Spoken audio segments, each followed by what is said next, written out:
Well,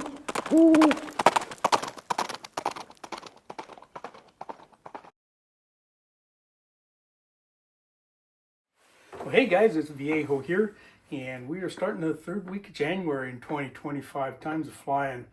Hey, this is part 2 of episode 9 of Wadcutter Wednesday, and we've got another 38 special for you to look at. If you watched the previous Wadcutter Wednesday, that was the casting, powder coating measurements, and all that of this particular one. Here's the bullet right here.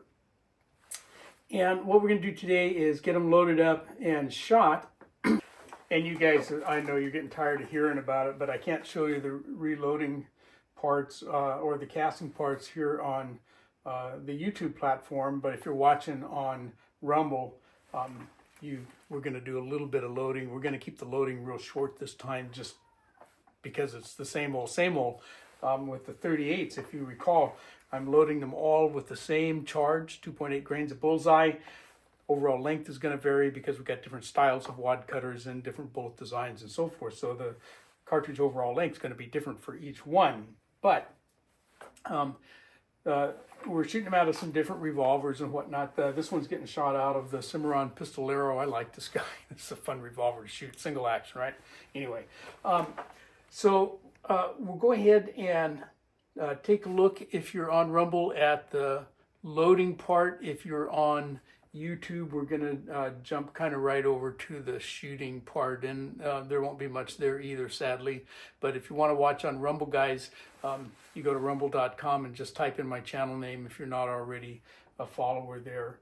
Here's the channel name right here. Okay, you just type that in Rumble's search engine, you'll find my channel. Or you can type hashtag Wadcutter Wednesday, all run together. You should be able to find me that way also. Okay, for the loading part, right off the bat, I had an issue with one of the cases, and every once in a while, something like this will happen. I had an issue with a primer that didn't want to seat, and so I'm going to show you that. What happened there. It was the very first one that I put in there. Not sure where that case came from. You know, these are all fired several times by me, but that one must have snuck in there from the range or something, or I would have caught it long ago. But nonetheless, let's go ahead and get after the loading. And we're just going to, I'll show you the setup. Okay, we'll get that primer pocket issue shown to you. Then show you the setup. We loaded these on the Lee 4-hole classic turret press, just like all the rest of the 38 special wad cutters that we're doing. And then I'll just kind of show you the last couple cartridges that we made. Then we'll go to the range. Here's our bullet, the Lyman 358-395, about 155 grains, hollow base bullet.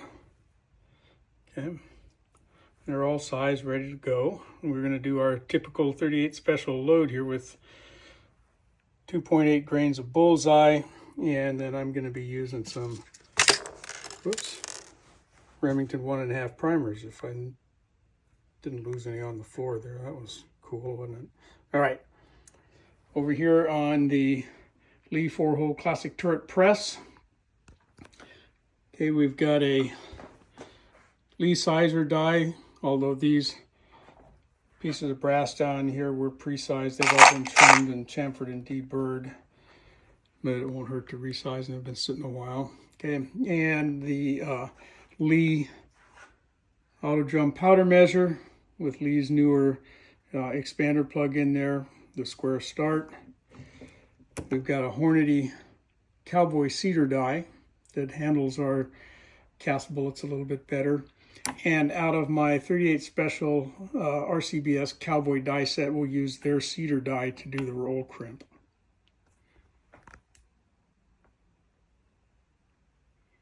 I'm going to go pick these primers up. Jeez.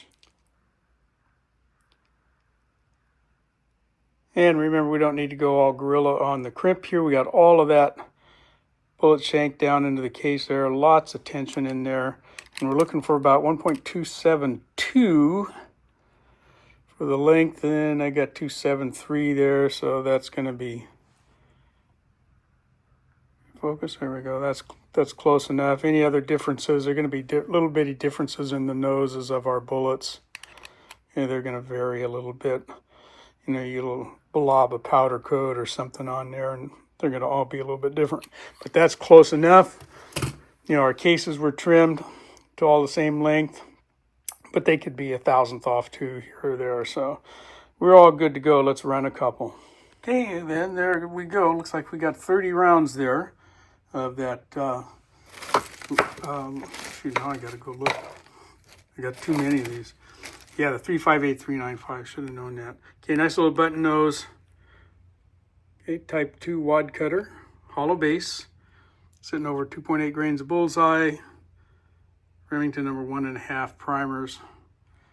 We are ready for the range. Okay, so there's that. That was an interesting little thing with the primer pocket. In fact, it got me thinking. And some time ago, I had put together a little video sequence of how I deal with various types of improperly seated primers, and there's about 3 different things that can happen to them. They can go in not far enough, they can go in sideways, and go in upside down. So what do you do with those, particularly if you get them stuck and they won't come out the shell holder? So I went back and looked at that video. I was going to put that out, and no, the video was lousy. So I'm going to redo that, and in a couple of weeks we'll see a video there on how I deal with primers that didn't pass inspection, so to speak. Anyway, hey, let's go ahead and go to the range. Again, we shot him out of the Pistolero. This particular guy, the 358-395, is a good bullet, okay? And it shot pretty well. I've shot them before, and you know, quite a few of them, in fact, and they usually shoot pretty well for me. Now, this is the first time I ever shot him out of this gun, though. So I only ran 1 wheel full on video for you. I shot a few more rounds with it, and we got them chronographed and whatnot, and by that time I had like 5 left. And so those are the ones you get to see. All right, let's go look at the range. Yeah, I got it.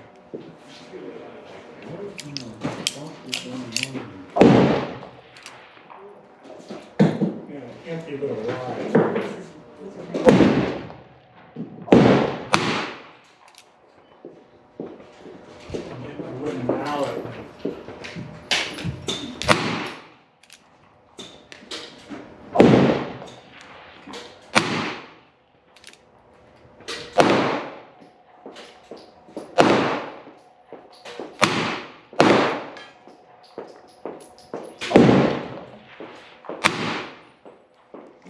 There's the 358-395, 5 rounds, not too bad. Punches nice holes, eh? All right, there you go. That was another fun one for me to do. I enjoy shooting wad cutters. You might have figured that out, right? Yeah. So, hey, coming up here, we got the T7 here, and I just got done detailing this guy. It was time for some love. It was getting pretty grungy looking, and I hadn't lubed it in a while, so tore the whole thing completely down. Did a couple of upgrades to it, and I did some video with that, and that'll show up in a couple of weeks too on tearing this thing down, maintaining it. And there's a kind of a new parts kit that you can add to it that sort of slicks it up a little bit. So watch for that in the next 2 or 3 weeks. All right, I think that's going to do it. I hope you enjoyed that and got something out of it. But from the VA Hoe Bench, for now, that's all she wrote.